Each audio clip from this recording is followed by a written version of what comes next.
hold candid conversations with fascinating individuals from all walks of life to learn about their passions, successes, failures, lessons learned, and how they apply personal growth to their lives. I'm joined by my co-host and great buddy, Greg Brinkley. Greg, how's it going tonight? And Sammy, it's going extremely well. And I'm very, very, very excited to introduce our guest for today's show, Mr. Eric Brittingham, or as many people refer to him as, Mr. B. What's going on, Eric? Oh, we're having a wild good evening. Thank you so much for having us on, Sammy and Greg. It's great to be with you. This is going to be awesome fun. I love it. And I'll point out that you said thank you for having us on, because you have some special guests that are going to be joining us on today's episode who we'll meet over the course of our conversation. But one of the things that we wanted to do was really just give people kind of a background of you and read a little bit of your biography. And so I've got that in front of me. And so I'm going to share about Eric, Mr. B. Brittingham. He is the president and presenter for Wildlife on the Move, a nonprofit live animal outreach organization that has been bringing science to life for over 15 years for schools, homeschool groups, daycares, libraries, festivals, churches, scouts, camps, organizations, television, corporate events, and my organization, Vogel Alcove's Day One DFW event. Got to plug that. Big time, yes. Eric and Wildlife on the Move have been professionally endorsed, listen to this, by Jungle Jack Hanna, Director Emeritus of the Columbus Zoo, featured on ABC, WFAA Daybreak, and Good Morning Texas. He's been on Fox 4 Good Day, CW33, KTCK 1310, The Ticket. Would love to talk more about that. Yeah. One of my favorite stations, and I think many people here in our Metroplex consider themselves P1s. Yeah. But Eric and Wildlife on the Move, he's been highlighted as the feature story in the Daily Sentinel, Sawdust Magazine. He has just recently been inducted into the prestigious marquee Who's Who biographical registry. I love this. You have presented to over 450,000 people and traveled over 155,000 miles with your live animal ambassadors to passionately and positively help people of all ages overcome their fears about animals, dispel myths about critters, encourage them to go wild, for reading to help them grow and become more knowledgeable about the natural world, and ultimately inspire a desire to take action to protect and care for wildlife locally and around the globe. If that's not an introduction, I don't know what is. Eric, welcome to the Pursuit of Growth show. Well, thank you so much. That means a lot that you shared all that. Man, it made me flash way back, because it's 28 years in the making of all of this Wildlife on the Move stuff. And we got a lot to talk about, I guess. But 15 years with Wildlife on the Move. We're going into our 16th year in 2021. Wow. That's incredible. So we want to dive into all of that, but we're going to start off with kind of a fun question. So obviously by the introduction, people know you love animals. So Absolutely. Our question to you is, if you had a superpower and you could personally turn into any animal, what would it be? And give us 3 reasons why. All right. Well, there's going to be shock with this, because most everybody's going to say, oh, he wants to be a reptile. Well, no, I don't want to be a reptile, but I really would love to be a close relative that is really, really super cool. And that would be the peregrine falcon. Ooh. And you're probably going, what? That's just crazy. But let me tell you why that is. Because the reason I want to be a peregrine falcon is kind of goes back to the famous prophet Pete Maverick Mitchell. When he quipped, I've got the need for speed. You got it. So that is the fastest animal in the world, 200 plus miles per hour in a dive, and just magnificent. I've been around them several times, had them on my hand as well as right next to me for a lot of different presentations. And so that's one reason, is that need for speed. I love fast things, and I've had fast cars growing up and fast boats, and you name it. I like speed, but man, if I could fly, that would be I'm right there with you. But secondly would probably be because of their eyesight. I'm getting in these advanced years now, and about 40, when I turned 40, there went my 20/20 vision. And I would love to have their eyesight, because they can see so far away. And it would be nice to have that vision for, as we talk about success and pursuit of growth, just future. I could see what's coming, but Right. you never know what's around the bend. But those birds have amazing vision. And that's another reason I'd like to be a peregrine falcon. And then lastly, they're just a cool animal, cool bird, cool looking bird. So I'd like to be called a cool looking bird for the rest of my life. That'd be pretty good. And they're so fierce and, you know, so important and beneficial to our world. So I kind of want to come across as not fierce and mean, but fierce in my passion for animals, and that I'm benefiting the world by helping people get over their fears, dispel myths about animals, and just learn and be passionate about growing and learning more so they can make a difference. So I have to tell you that I have rarely heard anyone ever mention the peregrine falcon. Yeah. One of the, and I don't remember the name of the book, but there was a book when I was growing up that was all about a kid who went out into the mountains, and he lived out in the mountains with his peregrine falcon. Oh, cool. And it was one of my favorite books of all time. And I don't know what it's called, but I'll have to look into that. That's already got me intrigued. I was fascinated by it. So the fact that you said that, I just wrote it down. I was like, I can't believe I forgot that book. So I'm going to go find it. But yeah, that'd be good. I'm going to look into that too. Or if you find it, let me know. I will absolutely check that out. Yeah. Sure. Sammy, cool. by any chance, is it a book called My Side of the Mountain? I just Googled peregrine falcon mountain, and it popped up. And on the far side of the mountain popped up. So maybe that might do some further research. Cool. Huh. Learning new things. Yeah. Yeah. Yeah. It's an amazing bird. And you know what they really go after, what their favorite food is, right? I have no idea. That's peanut butter and jelly sandwiches, guys. Come on now. Nah, just kidding. No, they love to go after ducks. That's one of their favorite foods is ducks. And so what they do is, you know, they're able to, like that eyesight I was telling you about, they can pick out kind of the weakest duck. And this is why they're so beneficial, kind of cull out species of animals that are not going to be healthy and keep nature strong, right? So they'll check that out and figure out which one is pretty weak, flying pretty, you know, slow and not so well. And they get in this dive of a stoop, which is about 200 miles per hour. Jeez. And they put out their 2 feet. You know, of course, everybody thinks talons. Well, the peregrine doesn't really use its talons. They just punch the bird in the body, and they hit the ground. And that's how they're able to kill it. And as it's wobbling around, they'll get on top of it then with the talons. And they have a little piece in their beak that's kind of a little opening. It's a little indentation, and they can actually break the duck's neck with that. And so that's how they're able to take care of their prey. So it's an amazing bird. I mean, we could probably go on a long time. Yeah, how big is that bird in comparison to maybe like other birds that people be familiar with? An eagle, you know, so a lot smaller. Yeah, a lot smaller than an eagle or a buzzard or a vulture. About the size of our red-tailed hawk, Cooper's hawk, probably in between Cooper's hawk and a red-tailed hawk. I just recommend everybody out there, you know, look that up, do some research of your own, and find out about them. You know, another thing that's really great about what we do is partnershiping up with people. So one of the great organizations out there is Windows to the Wild. And then we also have another group that's called Blackland Prairie Raptor Center. So that's how I've been involved with birds a little bit. So we kind of partnership up, and I know Blackland Prairie has a peregrine that I've been around, and that's another great group to check out and look into for information and to help with wildlife around the Metroplex and beyond that gets injured and abandoned. Mm-hmm. Yeah. And one more question I've got to ask you about the falcon. Where typically do you find that bird? So what part of the world do they live? They're not too common in our Dallas-Fort Worth Metroplex. Mm-hmm. I'm hearing about maybe some sightings every now and then, but you usually find them kind of in other metropolitan places. Believe it or not, New York and in Chicago, they'll be sitting up on the high-rise buildings and just on the stoop there, and they'll use that to crash down and get pigeons and things of that nature. So yeah, they'll be found in those neck of the woods. I think we have. As you go more north, you start running into the peregrine a little bit more. Interesting. That's fascinating. Awesome. I'm already learning so much. Like I'm already excited, you know, just cool. I mean, my childhood is, I think any kid has a fascination with animals, you know. It's actually in preparation for today, you know, I was out, you know, making my lunch today, doing some stuff, and my wife was staring out the window, and I looked, I said, "What are you doing?" She goes, look outside. There's a huge rabbit. I mean, he's like this big.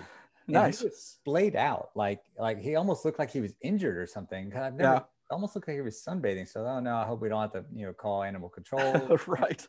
So I walked out to get the mail and I came back in and he had jumped away. And so apparently he was fine, but apparently he was just sunbathing. So I think, absolutely. Yeah. He's probably, it's been a little cooler, but maybe there was a spot there, kind of like my dogs do out on the patio. Mm-hmm. They just splay out and just let that sun bathe down on them and soaking up some of that heat.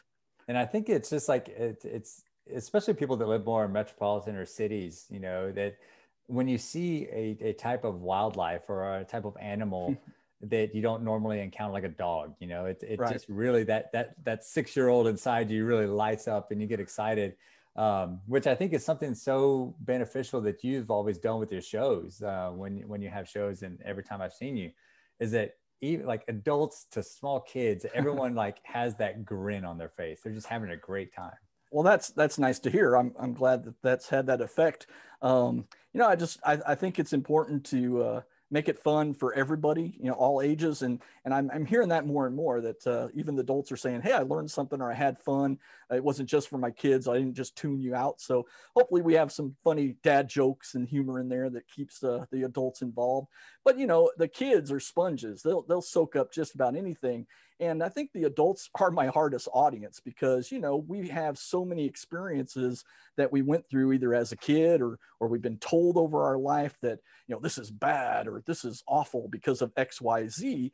And that's not really the truth. We weren't born to be afraid really of anything. We kind of put that in our own head, and it's kind of like business. If you start putting in your own head that I can't do it or it's never going to be accomplished, then you start believing that and taking that to heart. So I think it's good to try to reprogram some of that. And we'll talk with Greg a little later with one of his favorite animals, but but it's baby steps and getting people to feel comfortable and kind of ask them those questions. What is it that caused you to be afraid of this animal? Was it an experience? Was it just that you just don't understand them? A lot of times, though, it's how they move and how they look. Well, now that even gets into some of these cultural things. Mm. Well, should we dislike or hate somebody just because the way they look? No, right? So my animals can kind of lend to some of that conversation as well, is that they're all designed for a reason and a purpose, but we've been told some things that are not correct, and we put that into our brain. So I would say you only fear what you don't understand, right? So the more you read, the more you learn, the more you grow, and the more you are able to get over those fears. Yeah, I love everything you just said about that, and what a great analogy. I've never thought of that before, how to use animals to really show the link between our fears and what we tell ourselves, because one of the things that Sammy and I are very passionate about is really teaching people and promoting the importance of attitude and just that little voice that's inside our head. Yeah. And so often it's programmed to tell ourselves we can't. And how do you start changing that voice to say, I can because, right. And really changing the way that you look at things. And, you kind of alluded to, to an experience that you and I had together recently with a python, which we'll talk about later. But one of the things that I wanted to do was actually be able to hold that python, because growing up, I've always had an irrational fear of snakes. Right. And again, what's my reason why? I've been around snakes. I grew up in the country, and snakes were always, villain, presented to me as the villain. Yeah. And so I always had a natural self-defense mechanism built in that snakes were bad. Yeah. But the more you educate yourself, the more you learn about the different types of snakes, all those fears, you start to overcome those. It's amazing. Yeah. And so much you can look at our professional careers, our personal lives, our culture, how we deal with people, and it's the same thing. And I love that you mentioned that, and you can use that to teach people, especially kids. Yeah, absolutely. I'm telling you, the adults need to be reinforced, and adults need to hear that reminder. And what a great way that you can use animals to be able to do that.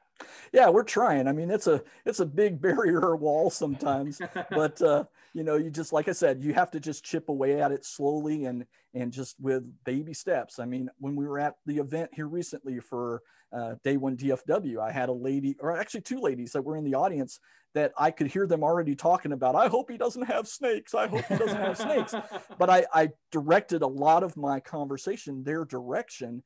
And by the end of that presentation, they stayed in the room. They didn't take off. The one lady, she actually came up to it at the end and touched it at least. Mm-hmm. The other lady, not so, comfortable. But that's step one for her. And so, you know, it's neat that there's those opportunities, and I feel very honored that I'm able to, you know, present that and provide that to people, because yeah, once they get that in their heads, sometimes it's hard to really get it out. Absolutely. Well, you know, one of the things we wanted to kind of jump in with you, Eric, is obviously you have a tremendous love of animals. And Sammy and I both love origin stories. Okay. So we want to hear how did you get into to this work that you're doing now? We'd love to hear kind of your journey. And okay. You know, we've obviously know your past. You had a professional career that was in, I think you've done teaching, you've worked in finance, you've done a lot of different things. Yeah. Grow and transition to where you're actually working now with Wildlife on the Move, which we'll talk a little bit more about later. How have you turned this into a professional career? Where did that love of animals start? And how have you grown that throughout your life? Well, I mean, like you talk about in business, and I know you guys have these same experiences. Everything in my life has been chapters. Like I have various chapters that I can look back on, especially now as you're getting older, you really start thinking about all those chapters. But like you guys, I grew up in small town America on a farm. Now, here's the catcher. I grew up on a farm in California. Okay. And a lot of people go, no way, there are not farms in California. What kind of farm was it?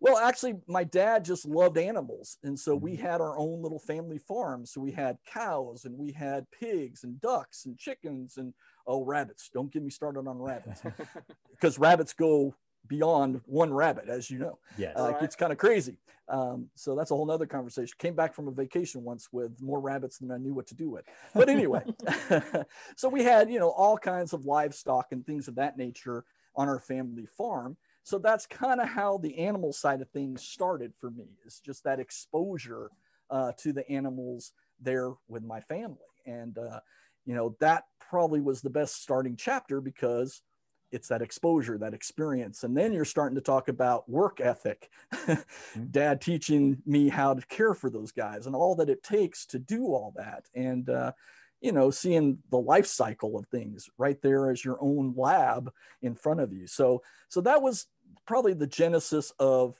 my affinity for animals and being around them and knowing how important they are for not just sustenance and things of that nature, but for keeping the world intact. You know, because we're all connected and there are links in the chain. All these animals matter, even the snakes.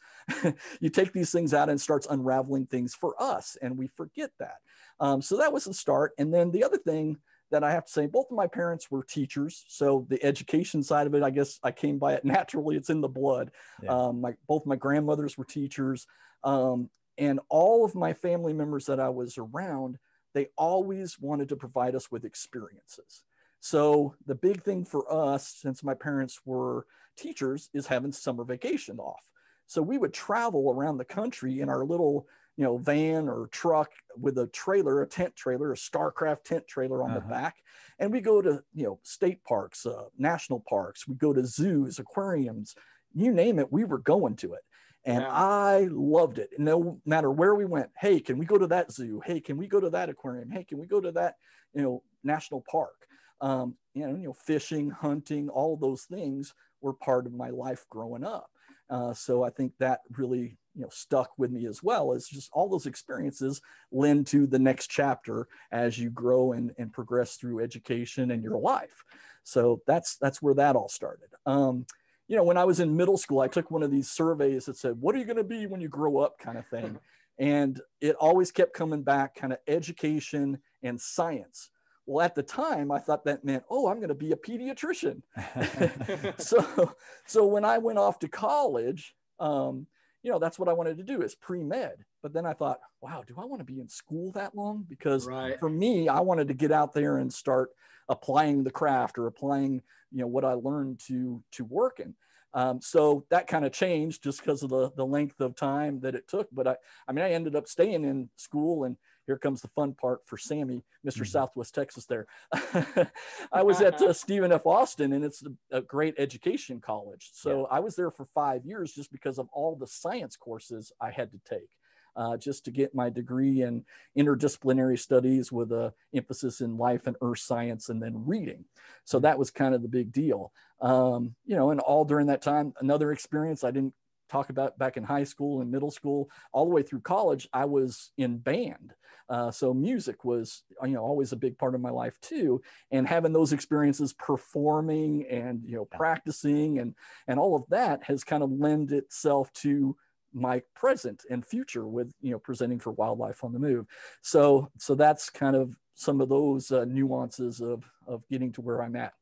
Once I got out of college, I got a teaching position right out of college in Mansfield ISD. So I taught earth science for about 2 or 3 years. And the cool thing there that was kind of a chapter turner for me was that we would take our kids to a camp called Camp Grady Spruce for a week. So we would do outdoor education with the kids every day for a week away from the school. And that kind of jumped me into, wow, if I could teach kids science outdoors and with animals and things like that, would that not be the coolest job ever? Yeah. Right.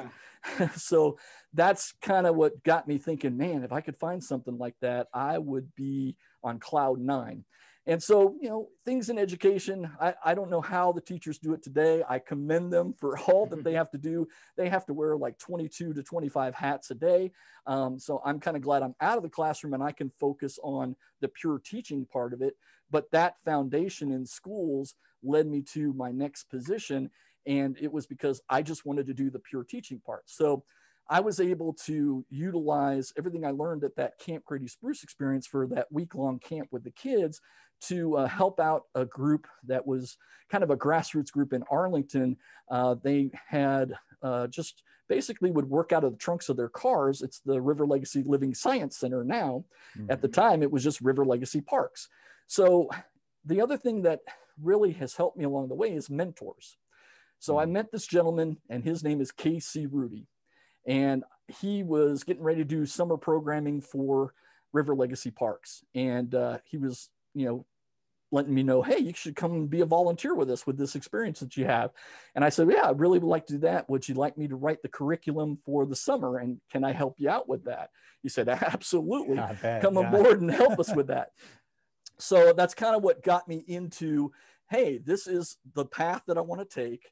And this is what I want to do, is be out there with kids every day teaching about nature and about the environment, about animals. And he was the best mentor I could have asked for because he was already doing it. And guess what? He's a graduate of Stephen F. Austin University. So that was amazing. So we both had that in common. And it kind of was like, man, we were just, you know, lock, stock, and barrel together going down that path. And, you know, just followed him and basically got that going with that summer reading program, or I'm sorry, that summer camp experience. And he said, well, you know, Arlington ISD has a position coming up to be the liaison between the school district and the nature center.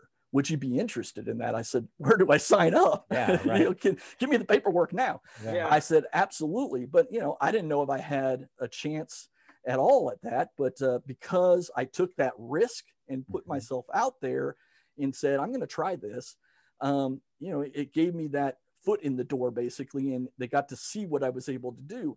And sure enough, I got that position, and with Casey's help and tutelage, he and I worked together to develop curriculum. Plus there were teachers there in the Arlington district that created all this curriculum for many years that I was able to kind of latch on to and modify and adjust. And what we would do is we would have every 4th grade student in the district would come out for a field trip during the year, and we would take them on trail hikes, a scavenger hunt, and then an animal presentation. Well, guess what was my niche? Yeah. Right. I want to do that animal presentation. So who did I learn from the best? K.C. Rudy. He taught me how to, you know, do these animal presentations. Of course, utilizing my background in education and my excitement for, you know, all my years of being around animals, I was able to kind of tailor it to my style. But he was, you know, the guy that gave me that chance and gave me that light of, hey, let's try this. And wow, I was there for 5 years. We grew. I think when I started, I think we only had maybe, 18, 20 schools, and it grew to almost 30 plus in that district. So, I mean, we were moving and shaking when we had all those field trips coming out there, and that was a great time. Stayed there for 5 years. He moved on to the Dallas Zoo. They were starting to open up a children's zoo there. And guess what? Hey, would you like to come help us at the Dallas Zoo, do education programming and help us with, they had this really cool place that's still there called the Nature Exchange. So all my earth science background of geology and things like that helped me because kids were trading in rocks to get points to buy stuff off the shelves. And so again, another opportunity came from doing something in school that, you know, I never thought earth science was my thing, but I learned a lot about it. So it allowed me to get in the door there at the Dallas Zoo. So got that experience doing education programming there, doing shows in a little stage area with animals and just little skits and things like that. That were a lot of fun. And then, you know, I thought, you know, the one thing I haven't done is animal care work. You know, I need to get some exposure with that. And so I took a position to be the animal care supervisor there in the children's zoo and the education department. So that helped me kind of learn some management skills and, you know, learn a lot about husbandry and care and how to be really meticulous about caring for these animals because they're in captivity. You've got to make sure that they're clean and fed and maintained very well. And I'm meticulous about that. Attention to detail is really huge with me and animals because it makes all the difference for their life and how we do our shows, you know, if they're healthy, happy, and taken care of. So did that. And then, you know, I went through a big bump in the road when I was at the Dallas Zoo, and something I never really had in my vocabulary. I went through a divorce. And so that probably was the most earth-shattering thing for me at the time.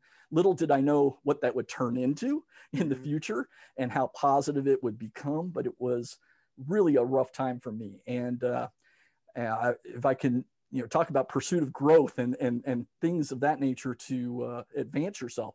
If you ever go through anything like that you just feel like you're not yourself, you don't know who you are, I always tell people two things. One, because my mom was my advisor on this. So she's one of my, you know, big supporters, obviously. And she said, make sure you go see a professional, see if somebody can help you, you know, get your mind on, because I didn't even know who I was at that time. I mean, I was questioning who I was, where I was going, what was it I was going to do.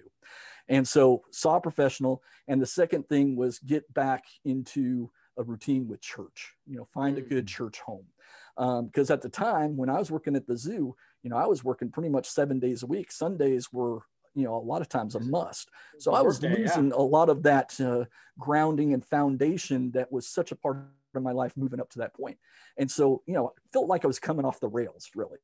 So once we got all that established, you know, I was like, well, I've got to find a job. And I just want to do a job where I go do my job and I go home, because I got to work on Eric. I got to work on getting myself back on track. And so that's when I kind of took a turn to the far left and went into finance, of all things. I mean, you know, how many people say, you know, I went to college, I got this degree, and I'm not using it at all. Well, I wasn't using my animal things at all during that time, but, you know, I needed something that was just mundane, routine, and something new. But for me, that was another great chapter that allowed me to get back on my feet, become knowledgeable about who I was and what I wanted to do, bought me some time to say, you know what, I really want to try to do some animal stuff on the side so I can get back into it, and got some leadership skills out of it. Corporate world, you know, I was with Ford Credit for the first 5 years of finance. Then I kind of transitioned. They had a big downturn and let a bunch of people go way back in those days. And I guess it was the 90s or so, 2000s. And so I went to another group that was Think Finance, which was online lending at the time, something brand new, and did a lot of, you know, call center type supervising, as well as being a call center rep and all kinds of things of that nature. And then that changed to Elevate Finance, which is still around. So I did that for almost, I think 7 or 8 years in that field. But all during this, I was looking into other ways to do animal things. So when I had time off, or I was able to, you know, get some vacation time or whatever the case may be, I was working with different groups, volunteering at the Fort Worth Zoo, volunteering at the Cedar Ridge Nature Preserve, And then I found, here's my whole Jack Hanna connection. Hey, how do I get back into, you know, this animal thing? Would he be able to help me? And he was down in San Antonio. That's where my parents were living at the time. That's where I grew up, was San Antonio at the SeaWorld down there. And I said, you know, I just got to go down there and talk to him, ask, you know, tell me more about your path and what you did. And so for me, you know, mentors and people that you can talk to and learn from, that's how I grow and expand my knowledge and have been able to pursue what I want to do. So yeah, he was amazing. I mean, just amazing person. Like, he knew me for years. And Eric, real quick, I would imagine most people know who Jack Hanna is, but some don't.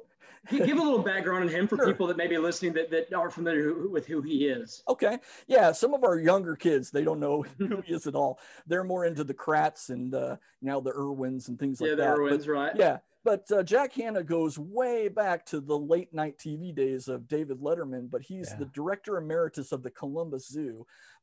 He actually brought the Columbus Zoo out of the doldrums when it was back in the 70s, where things were really, you know, cages and things of that nature. He was really innovative on trying to get them natural enclosures and getting exposure for the zoo by doing these public appearances and doing animal shows. So kind of the pioneer, if you will, of that kind of entertainment and education. I mean, there were people that I watched growing up, you know, on Mutual Omaha's Wild Kingdom, Marlon Perkins, Jim Fowler, those guys, you know, Wonderful World of Disney always had some cool stuff. But Jack, for me, was like, wow, I love his programs. At the time, he was doing a program called Animal Adventures, and he would go all over the world and highlight animal sanctuaries or animal rescue groups or zoos, you know, SeaWorld, aquariums, things like that, and what they're doing to conserve and promote and educate people about animals. So just a great experience to talk to him. And he put me in touch with, believe it or not, the people that provided the animals for his show down there at SeaWorld was right here in Aubrey, Texas, a group called Animal Edutainment. And now they've kind of changed their name to Critterman. So my good friend David Clevin is another great mentor that I kind of latched onto and helped them out with their programming for a time. I was one of their, I guess they call them all kinds of different things. I guess I was a critter keeper as well as a show presenter. So I did a lot of shows for them, a lot of birthday parties. They do a lot of birthday parties for kids. So that gave me that exposure with them. And I kind of was able to see, hey, you can make this work as kind of an outreach thing. So at the time, you know, I was talking to Casey Rudy. He was kind of leaving the zoo. And, you know, he said, why don't we do this on our own? You know, we could do this on our own, this animal outreach, because at the time, what was getting to be really difficult was schools didn't have funding to do field trips. So talk about those experiences like I had growing up of going to different places. Kids aren't doing that much anymore back in those days. And so we thought, well, what if we took the animals in the zoo to them? You know, let's solve that issue and that problem. And so we formed Wildlife on the Move back in 2005. And our first show was actually out in Cedar Hill. So we did a Cedar Hill Library, just kind of a word of mouth thing. And that's where we earned our first dollar to take care of our animals that we had in our collection. And 2005 is when it all started off. It was me and his wife at the time, and the three of us would do our animal shows all over the place, wherever we could. And it just kind of ballooned by doing, you know, word of mouth. As soon as you do one library or one school, then they would talk and tell somebody else, and it would just balloon from there. So I can't help. I love that story because, again, we love origin stories, but I can't help but notice every now and then a tail wags up, and I see something. So I definitely have to ask what you have there. And let me spotlight you real quick. Sure, no problem. So I got a friend to share with you here. Oh, wow. Yeah, so let me see if I can get him up there to see you guys a little better. So this is Dude. So Dude is a Texas-sized rat, right? Yeah. Yes. Dude is the biggest rat that I've ever seen in my entire life. Yeah, that's what a lot of people say. But this is not a Texas-sized rat at all. This is an opossum. Wow. Is that pretty cool? His eyes are so big. Growing up in Texas, I've been around opossums, and maybe just the way that he looks on street. He looks so much big. Is it a he? Yeah, it's a boy. It's a boy. So he looks so much bigger than what I would realize. Wow. And I'm trying to get him to kind of settle down here. Just bear with me. There we go. Yeah, it's working with animals is like working with chainsaws and cats sometimes. Kind of at the same time, right? Yeah, all at the same time. So it can be quite exciting. There he goes. He's a little calmer now. Nice. But yeah, this is an awesome animal. One of my favorite animals to talk about because, a lot of people think they are related to rats and mice, but they're not even closely related to rats and mice at all. He's actually related to a big animal you guys know from Australia, stands about 4 feet tall, hops around, has a pouch. Okay, the kangaroo. Yeah, the kangaroo. Okay. So this guy's related to kangaroos, wallabies, wombats, koalas, and so he's a marsupial. And so that means pouched mammal. Now, being that he's a boy, he has no pouch, but because he's an opossum, he's still in the marsupial family.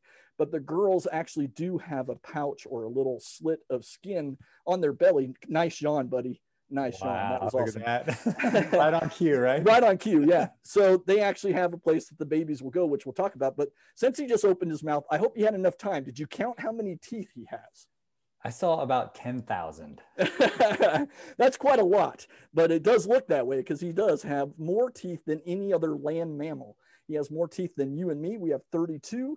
This guy has more teeth than a bobcat, mountain lion, or a coyote. Wow. So he has 50 teeth. Wow. Yeah. Yeah. So with those 50 teeth, it's not about biting his predators. It's actually about opening up as wide as you saw them there. They can go almost 90 degrees with their mouth open and they'll hiss really loud and they'll just scare away their enemies that way. And of course they use their teeth for eating all kinds of different things. They're an omnivore. So they eat fruits, nuts, berries, plants, snakes, eggs, lizards, mice, and insects. Now, one of his favorite foods, and this is timely where we're talking about disease and also viruses, this guy loves to eat ticks. So he actually can help eradicate Lyme disease. They can eat about 5,000 ticks in a year. Wow. So that's an amazing thing. And the other animal that they go after, nice yawn again, buddy. I know I'm keeping you up. He doesn't get moving until about 9 o'clock anyway. So we're keeping him up right now. But the other animal that he goes after is venomous snakes. So he can actually kill and eat venomous snakes, rattlesnakes, copperheads, water moccasins, coral snakes, non-venomous snakes, even rats and mice, of course. And that's a good thing because scientists have actually been studying these guys. They're immune to all the venom of the snakes that live in their range. So I was going to ask you, how does he go about, say, attacking and killing a rattlesnake? Yeah. So one is immune. One, he's immune. Two, I mean, they've got great teeth, so they'll just hold on to it and just, wrestle it around until he kills it. But yeah, they're immune to that. And so scientists have been studying their blood and synthesizing their blood for a while. Since about 2015, they've been figuring this out to kind of make anti-venom for people. So that's a really good thing as well for the opossum to have for us.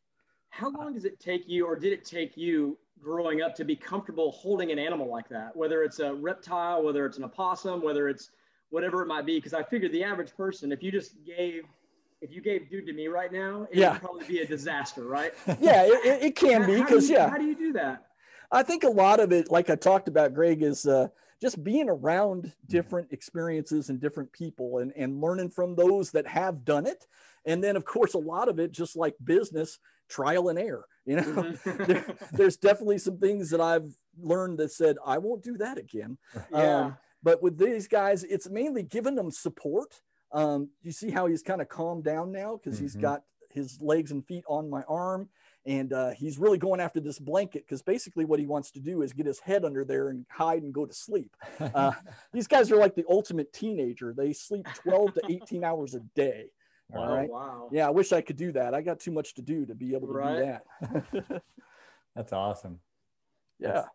The dude is a welcome guest anytime on the show for sure. Cool. Well, any other quick questions about him before I put him up and we'll talk just one quick question. How old is dude? Oh, that's a great question. So he's going into his second year.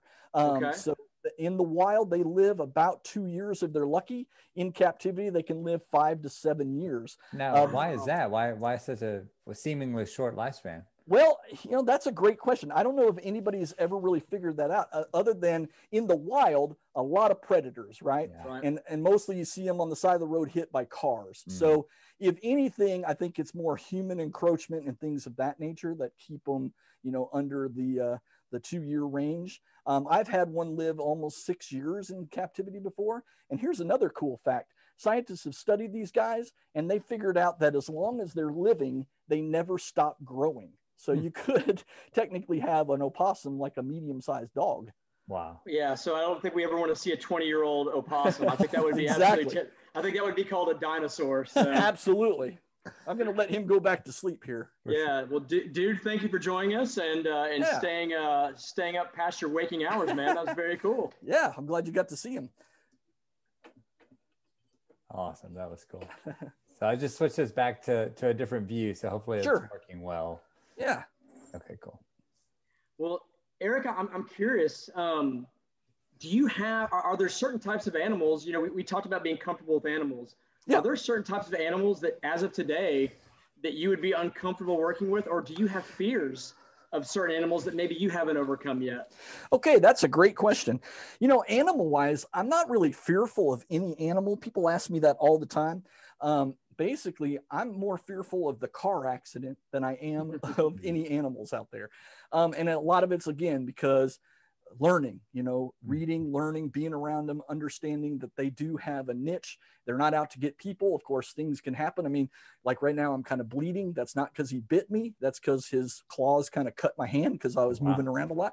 It's part of the territory. It comes with that territory. Now, cautious about animals, certain ones, right? So you don't see me a lot have venomous snakes, for instance, in my shows. Now, we've had them in the past when we actually used to house our animals at a Boy Scout camp. We had them on display. We had rattlesnake, copperhead, water moccasin, coral snake, so people could see those and identify and learn how to identify those. But, venomous snakes are a whole different ball of wax when you're talking about handling and educating the public about and, being safe around. So that would be a big one. Sharks, I love sharks, but, that's something you have to be respectful of and mindful of. There's a lot of things out there that, you just got to know, give them the distance, give them their space, learn about them, but not really afraid of any animals. I really respect them, but also am fascinated by them. Just want to be around and see what they do. Right. And that's really what gets me excited.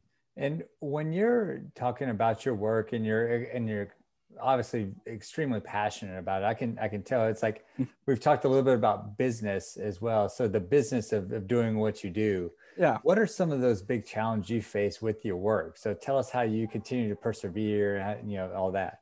Okay, sure. Well, obviously the biggest one we know of is what's going on, the virus right now. So let's talk kind of present. Back in March, I saw some things kind of coming where our big bread and butter in the summertime is our summer reading programs with public libraries. So last year I had like 46, maybe 50 libraries scheduled for the summer. Wow. And when March hit with the whole C-19 situation, librarians started getting really panicky. So talk about kind of being flexible and not staying stuck in your ways. I started making this pivot idea of, something I haven't learned and I want to do, because here's my ultimate goal, guys, is we talked about Jack Hanna. One of these days I'd love to have some kind of, DVD show or television show or something that I can do, to get more reach to audiences and help them learn about animals. So that's kind of where I'm going. Well, I got to get those skills, right? Sure. So I was like, I'm going to have to learn how to do video production kind of myself, because we're in a time that can't go anywhere to have somebody do that. I was calling friends that I knew would do it. No, I'm not coming over. And that's not the time to do that. So I started figuring out, okay, what kind of programs can I use to do this easily, and just started tinkering with it. And so I took one of our shows called Amazing Adaptations that we do live. And I said, this would be a great show to put on video and have available for these librarians come, April, or even the ones I already had scheduled, to say, hey, if you can't bring us live, I have this option.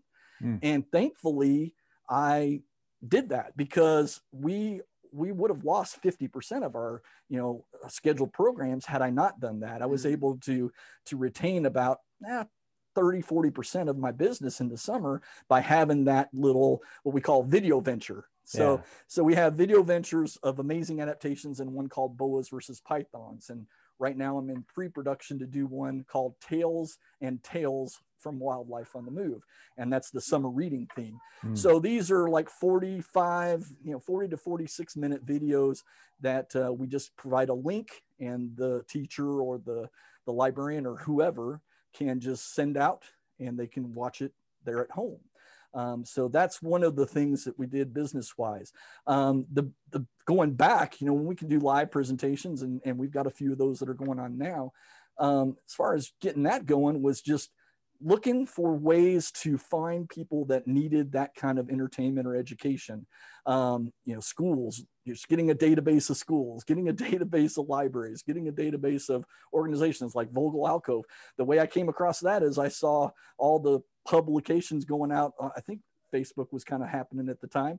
And I was like, I'm just going to send a messenger message and say, here we are. Can we help you? And that's kind of how that came about. I remember when that happened. Yeah. And I do that a lot is I see something where it's like, hey, this would be a good fit for that group or that program. Let's try that. So a lot of it is just kind of jumping out there and saying, hey, could we help you? Can we, do that?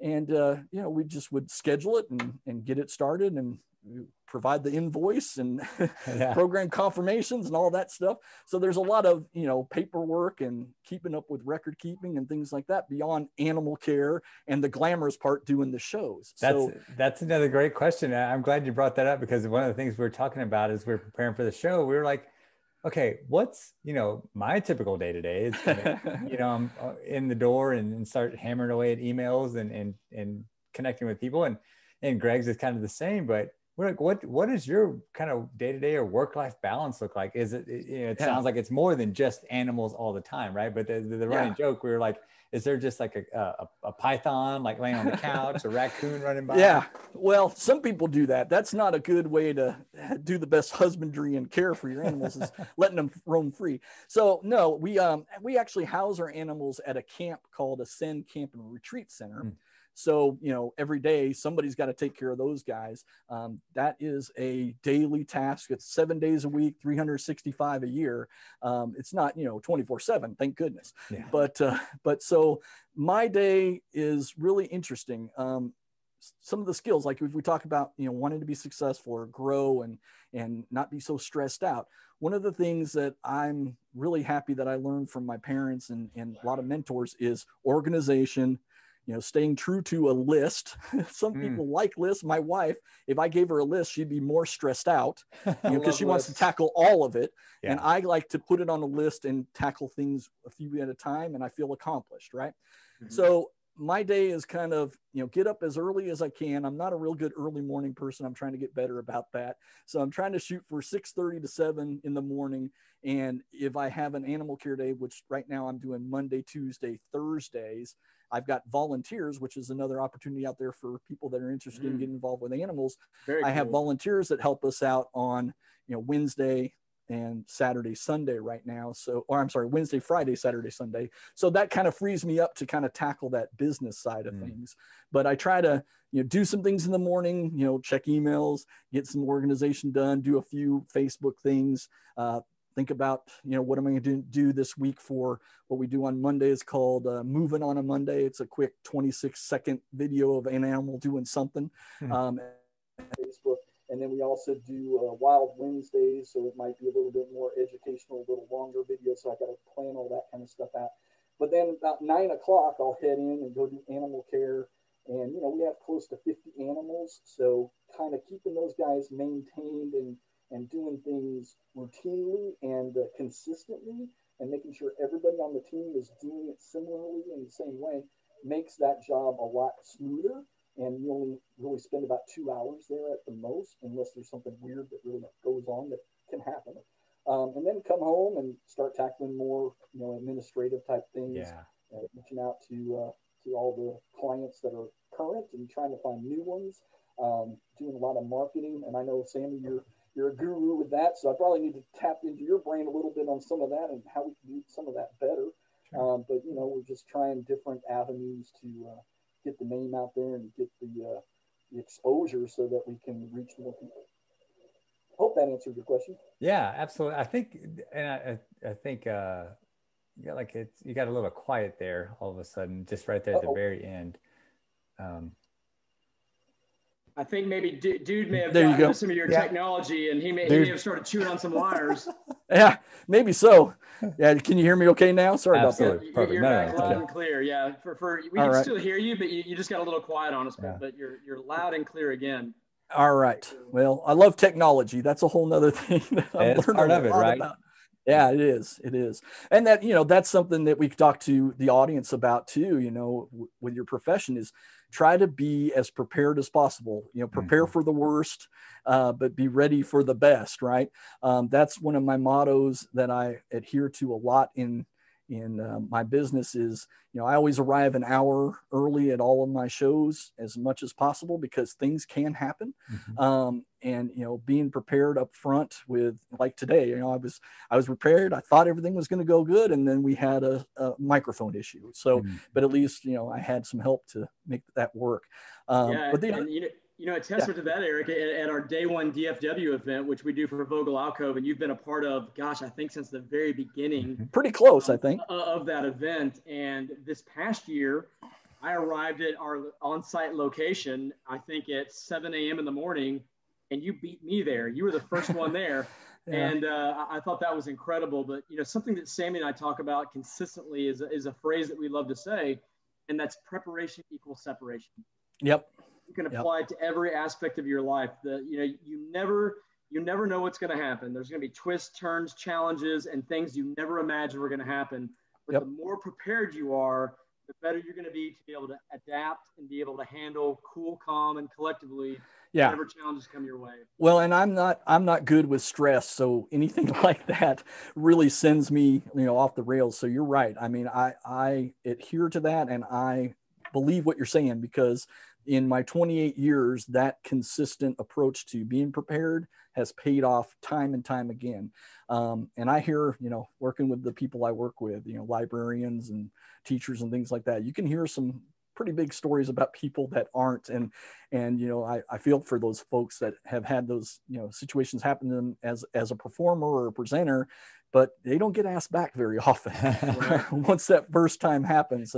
Well, I can imagine, especially with an animal show, right? Like, sure. You have to be prepared. Like, you have to be ready for anything. Like you mentioned, I mean, you cut your hand or whatever may happen, at the time being. But speaking of being prepared, I know that you said you prepared some other guests as well. So I'm excited to learn a little bit more. Absolutely. Well, let's kind of go into the reptile world a little bit. So let's go to Australia. And one of my favorite girls to talk about, this is Peaches. Wow. Yeah. So she is not a TCU horned frog. I get that a lot around here. Wow. I can see the resemblance a little bit. Right. But the TCU horned frog, actually, this would be a TCU horned frog on steroids, actually. Right. The TCU horned frog or the horned lizard would actually fit on her back. They're very, very small. Yeah. They're very small. And they have two horns on the top of their head, which is a little different. This is actually a bearded dragon. So you can see the beard of spines right there. And they've got spines along their body. I'll see if I can position that there a little bit better. Yeah. So you can kind of see the spines right here. Those are very soft. They're there to protect them, and they can puff up with air to make themselves look really big and ominous to scare away their enemies. And then their spines on their back are actually really, really sharp, and they lay backwards like this. But if you go this way, they actually can poke you. So animals get poked in the mouth and drop them. And of course, this tail's a good weapon. They've got little sharp ridges on the tail too, that they can cut animals' faces and break their leg if they were strong enough. Wow, that's really cool. I love the color pattern there too. A lot of good camouflage, right? Did you say Australia? Yeah, this is from Australia. Actually, a bearded dragon is native to Australia. They kind of live in the sand, as you can tell, in the grasslands of Australia. One of my big heroes, the late, great Steve Irwin. This was one of his favorite lizards. I even remember episodes where these guys and blue-tongued skinks are biting him on the nose out in the bush. So, yeah, they can be, pretty defensive if they're out in the wild. But I was going to ask you, how aggressive are they if you just come across one in the wild? I mean, they're probably going to stay away from you, but if you encroach them or corner them, are they going to, are they going to, not attack's probably not the right word, but are they going to come at you and defend themselves? Yeah. So out in the wild, I mean, it's a whole different ball game because, you know, anything bigger than them is a predator. They're going to get eaten. So they're going to stand their ground, do all the things we talked about, puff up with air. These animals will bob their head up and down really fast to scare away their enemies, and sometimes open their mouth, maybe chase and attack. But he was like really close like this, just checking him out, and it just latched onto his nose. So it's one of those things that can happen. But what's really amazing is these guys in captivity are one of the best pets for kids. So if, you know, people out there are interested in a reptile for a pet, I would highly recommend it, a bearded dragon. Now, here's what I always tell people, though. Don't just go run out and get your bearded dragon. Again, learning and growth, you want to read all you can about it first, so you know how long it lives, what all it's going to take, all of that good stuff. Get the equipment you want for it, and then get your animal and be sure you care for it its whole life. Don't go putting this out in Rivershawn Park or something, okay? Right. Yeah, for sure. How old is Peaches? Yeah, Peaches is roughly about 7 years old.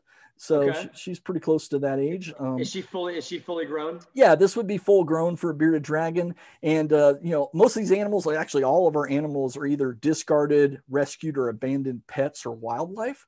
So this one was given to us kind of as a rehome situation where a girl was going off to college, had some other things going on, or an apartment where she couldn't keep a reptile. And so she contacted us and we took it in when we had space available. We do that. And these guys become our animal ambassadors for their wild cousins out in the world. And so that's kind of how a lot of our animals come to us, is rescued, abandoned, discarded pets. That's awesome.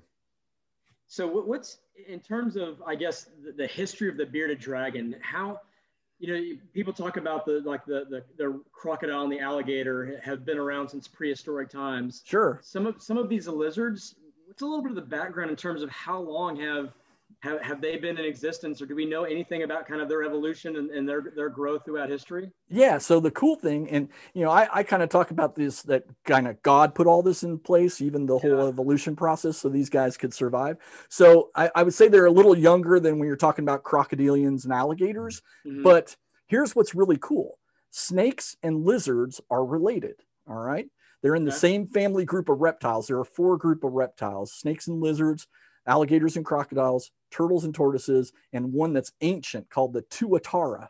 So I'm going to, everybody do some research, all right, out there. Write that down. Look up the Tuatara, Tuatara. I believe they used to have some at the Dallas Zoo. I don't know if they're still there, but that lizard actually is more ancient than this guy, has a 3rd eye on the top of its head. What? Really? Yeah. And so it's kind of a photoreceptor, so you can do some research about that. But these guys, relatively younger, but back to that whole snake lizard thing. So there's similarities, obviously, in snakes and lizards. They're both reptiles. That's number 1. Number 2, most of them smell with their tongue. And then the third thing, I didn't bring it today, but they all shed their skin, right? So they have that in common. But here's what's really kind of different about them. So if I can take Peaches and kind of brush her eye right here, you see her closing that? Right. Yeah. Yeah. So she has eyelids, whereas snakes don't have eyelids. They just stare at you all the time, right? And they even sleep with their eyes open. I get that every night from my wife. Hey, close your eyes. It's creepy. But anyway, yeah. So then they also have, you see the holes on the side of her head. So they have ears, whereas snakes' ears are not visible. They're on the inside. They hear and feel vibrations, but they don't have external ears. So she can hear us talking and hear airborne sounds. And then, of course, the 4 legs would be a difference as well. She has legs and snakes don't. So hope that answered your question there, Greg. Yeah. And you know, you talk about the whole like faith aspect of things. When one day when I get to heaven, one of my, I think it's not going to be questions. It's going to be literally questions times 1,000. It's just learning about animals and how it all worked. And it just, it's just so fascinating, and just the similarities, the differences, and how some animals are so closely related and others aren't. And again, I didn't realize that snakes and for instance, the bearded dragon were that closely related. Had no clue. Snakes and lizards, very closely related. Matter of fact, the last guy I'll show you, we definitely have some things that we can prove that to you on. Okay. So we can get that guy out here in a few moments, unless you have any other questions here. One other question, just again, lifespan. What's the typical lifespan of a bearded dragon? Yeah, great question. I believe in captivity, anywhere from 8 to 15 years is pretty normal. In the wild, it'd probably be a lot less. I mean, they'd be lucky if they make it 3 to 4 years. Also out there, you know how we have Kentucky Fried Chicken around here and places like that? This would be Kentucky Fried Chicken in Australia for our Aboriginal people. Okay. They put them on the Barbie. So this would be a good meal out there. So they wouldn't last very long in that regards. But I mean, very, very important animal as far as food source when you don't have Tom Thumb Kroger and places like that. Sure. Yeah. Well, Peaches, you are safe on the Pursuit of Growth show. We are absolutely we are a non-bearded dragon eating group. So that's awesome. Pretty cool. Okay. Well, yeah. So who else do you have for us, Eric? All right. Well, how much time we got? You got time for 2 or you want 1? Man, we got to have 2. Absolutely. Okay. All right. Well, as long as you guys feel like we got enough time. So we're going to go ahead and let's move to a really cool place that, you know, the kids know about from movies. One of my favorite movies was Madagascar, right? Oh, yeah. So this little animal comes from Madagascar and his name is Ozzy. So let me get Ozzy out here. Another one that's kind of a sleepy head, just like the opossum. You see that? Look at that guy. Anybody? So I think from prior conversations, I know that he's not a hedgehog. Right. He looks very similar to a hedgehog. Am I correct? Absolutely. And so hedgehogs actually are found in 2 places in the world. You got the European hedgehog and you've got the African hedgehog. So this guy is close to there. He's found in Madagascar off the east coast of Africa. So he's actually called a tenrec, Tenrec. All right. Now, the hedgehog, of course, has spines just like this guy has spines.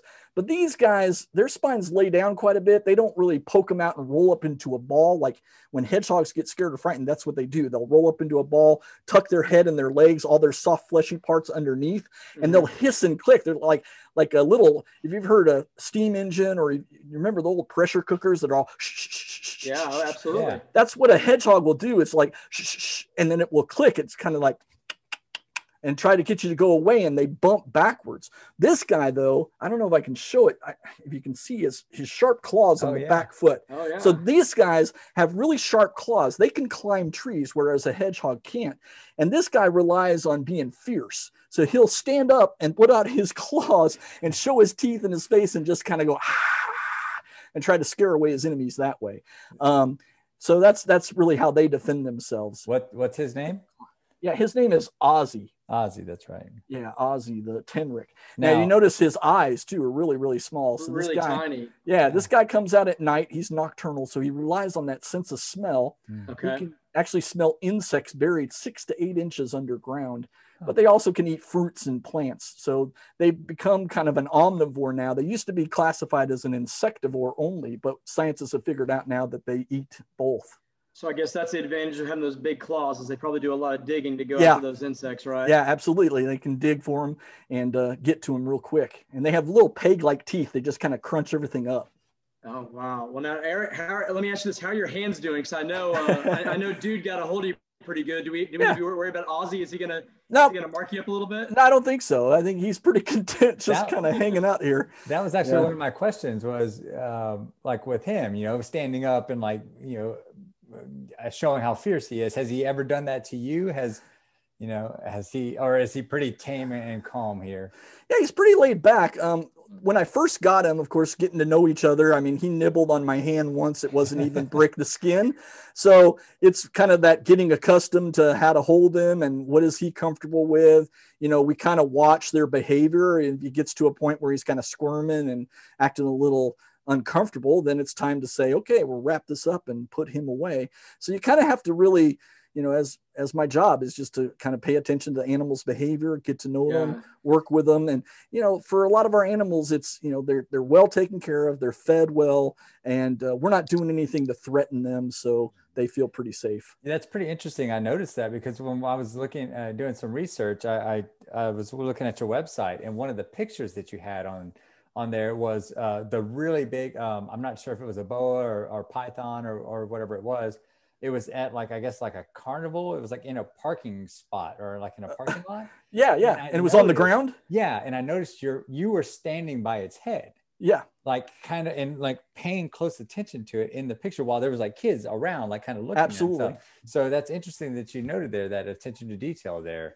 Yeah. Well, and that's our goal, or I shouldn't say goal. That's our role actually as the animal presenter, is safety. So knock on wood, our track record is, nobody that we've ever worked with or had as audience members or volunteers have ever been bitten or scratched or anything like that. It's always us, as you can tell. Right, yeah.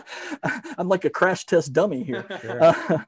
But that's our goal, is to keep them safe, because we've got to dispel those myths and make sure people are comfortable. And so you'll always see me with snakes. I'm at the head. That's just our thing. It's our policy and our practice to protect the folks. But I want them to be around them. That's something that sets us apart from a lot of places, is you want them to have that safe interaction and be able to see them move and feel how heavy they are, and feel that the animals have the spines or a backbone or things of that nature. It's a little harder right now with all the C19 stuff and doing everything virtual and video ventures, but when we do get to go out and be live, that's the experience that we want kids and adults to take away from.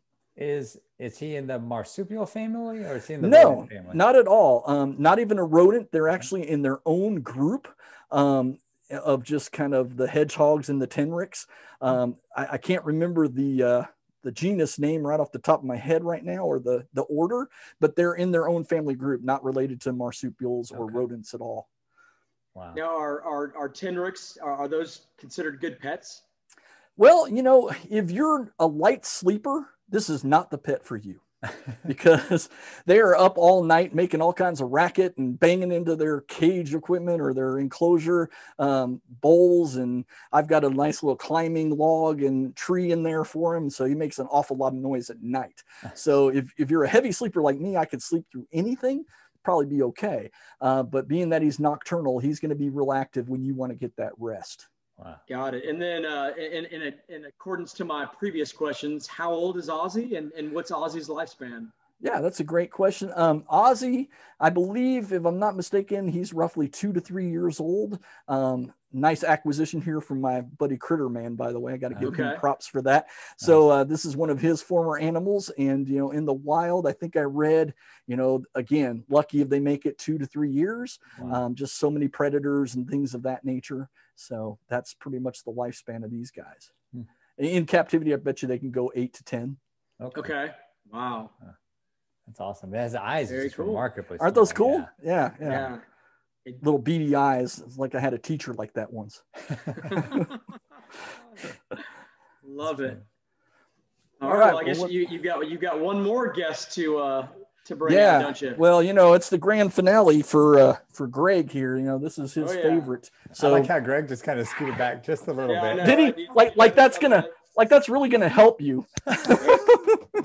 Old habits die young. Yeah, they do. Right? Die hard and young. Yeah, there you go. Yeah. So let's we're going to go back to Australia for this one. So this guy is named Boomerang. So let me see if I can grab him real quick.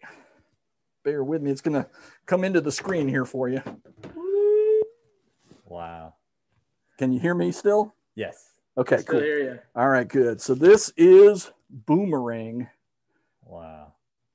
Is that a good shot there? There you go. There's the tongue. That awesome. Is a fantastic shot. Yeah, so this is a jungle carpet python from Australia. Jungle carpet python. So they get the name jungle because they actually are excellent tree climbers. They live in the jungles of Australia. Carpet comes from their pattern. You see their camouflage pattern looks like carpet. And then, of course, the type of snake it is a python. Typically, your pythons come from Asia, Africa, and Australia. I call them the AAA snake. Now, there's exceptions to that rule, but mostly pythons come from Asia, Africa, and Australia, whereas your big boa constrictors come from North America, Mexico, Central, and South America, and exceptions to that rule on occasion as well, but most of them are from those locations. And remind me the name again, because I was still literally going through that is a ginormous snake. Yeah, not as big as what you held, though. No, not as big as what we held. Yeah, that's right. This guy is a jungle carpet python. His name is Boomerang. Boomerang, that's it. Boomerang. That's it. Yeah. And so this guy gets to be 7 feet long. That's how long he is. That's full growth. Oh, wow. Okay. The Burmese python, Lemony, the white and yellow one you held. The one that I held. Yes. When we were at Day One DFW, he actually is about 12 feet long, weighs about 90 pounds. They can actually grow to be 20 feet long and weigh 200 pounds when they're full grown. Jeez. The Burmese python. Not the longest snake in the world, by the way. The Burmese python comes from Asia, Southeast Asia. So does his cousin that's the longest, called the reticulated python. Now, they can grow to be 33 feet long. So as long as a school bus. Jeez. Wow. So I know there's been movies that have dramatized the anaconda as well as being a larger snake. Is that, you mentioned that's the longest though, is the... Yes. So anaconda holds the title for being the heaviest or the largest snake in the world. Okay. So they can get to be 400 pounds. Now let's talk about movies because, you know, you talk about work-life balance. I love movies. I love music. I like food and I love to go travel. All right. Those are my things to kind of try to balance life out when I'm not doing all my crazy animal work. Sure. But here's the thing. The movie Anaconda, you know, they only got 2 things right about that movie, right? You know what they are? The name? Ice Cube. The name, they spelled anaconda right in the title. And they put anacondas do exist. Okay. Other than that, remember, snakes do not squeeze and explode your veins and break your bones or crush your bones, as they said in that movie. That's not what they do. All right. Especially constrictors, since that's what an anaconda is. And that's what a python is. They're constrictors. So what they do is they'll grab onto their food. This guy has 80 teeth. All right. Angled backwards like fish hooks, very, very sharp. And they hold on to their food because they have no limbs, obviously, and no fork and knife to hold on to it like we do. All right. So he's got to hold on to it with his teeth. Then they wrap around it, stop the heart from beating. Then the breathing stops. A lot of people used to say, you know, they suffocate their prey. That's not true. They actually give animals cardiac arrest. All right. So the heart stops beating, breathing stops. Then he's got something 2 to 3 times the size of his head sticking out of his face. This guy can kill and eat mice and rats, yes, but also goes after birds and the only flying mammal. What's that, guys? The bat. No, airline pilots. Just kidding. Bad dad joke. Yeah, it's bats. So he can actually go after bats. Oh, look at Sammy. Way to go, man. Yeah, nice job. So he actually will stretch. They have stretchy skin and loosely fit bones. I don't know if I can get this on screen because it's a little bright with his white face, but he actually has a little slit. You might see it right there on the underside of his jaw. Yeah. So he can actually go sideways as well as stretch vertically and go right over his food. So they have very stretchy skin and loosely fit bones to allow them to eat something 2 to 3 times the size of their head. So would you imagine, is he like picking up the scents from the tenric that was there? Yeah, he could be. But, you know, it's not anything that he typically eats. So I don't think he's equating that to, hey, time to eat food. Plus, the nice thing, this time of year, these guys have slowed down their eating. Like this guy hasn't eaten in about 2 months. Oh, wow. So he had a big jumbo rat, you know, back November or so, and that'll last him probably all the way into February without any problem, because the weather, the conditions have gotten colder, but you know, they kind of sense the barometric pressure as well. So he knows, all right, this is not the time of year to be really eating a lot of things because I can't really metabolize it so well. So is their stomach, this is an interesting question for me, sure, but like, how long is their stomach? I mean, they obviously have a very long body, but. Right. So everything is elongated in snakes. Okay. So his stomach probably on this snake is roughly that long, maybe 6 to 8 inches. Yeah, it's pretty long. And the other cool thing about pythons and boas, they actually have 2 lungs. All right. Whereas your modern snakes, more of our slender ones here in North America and Texas, have 1. All right. So they've streamlined a little bit. I wanted to show you one other quick thing here in the screen. You see the holes in the front of his face? Yep. Looks like he's smiling. You see him on the side of his face? So those are actually called pits. He looks like he's up to something. He looks like he's up to no good. Yeah. Well, so they're not armpits, obviously. He doesn't have arms, but they are pits. They're actually called heat sensing pits. So have you heard of pit vipers before, like our rattlesnakes, copperheads, water moccasins? They have 2 pits on the side of their face. This guy has a whole row of them, right? So they're all over the side of his face and the front of his face. So when a bat's flying around in the sky, they're putting off heat. So he can sense it without even seeing it or smelling it and grab it out of the sky. Wow. Yeah. So Eric, I'm not afraid to ask dumb questions because no question is dumb. Because I'm just a fan of dumb questions. But especially with the larger boa that you have, what stops them from viewing you as food and deciding to wrap around you and saying, hey, I'm going to give this guy cardiac arrest? And yeah, I mean, and Boomerang's probably like, I could probably tackle this guy. Yeah, that's a great question. Well, one thing is we smell too much like toothpaste and hair product for these guys. One thing, right? Well, I guess I'm losing a lot of mine, but anyway, yeah. So we don't smell really like anything they want to eat. Now, accidents can happen.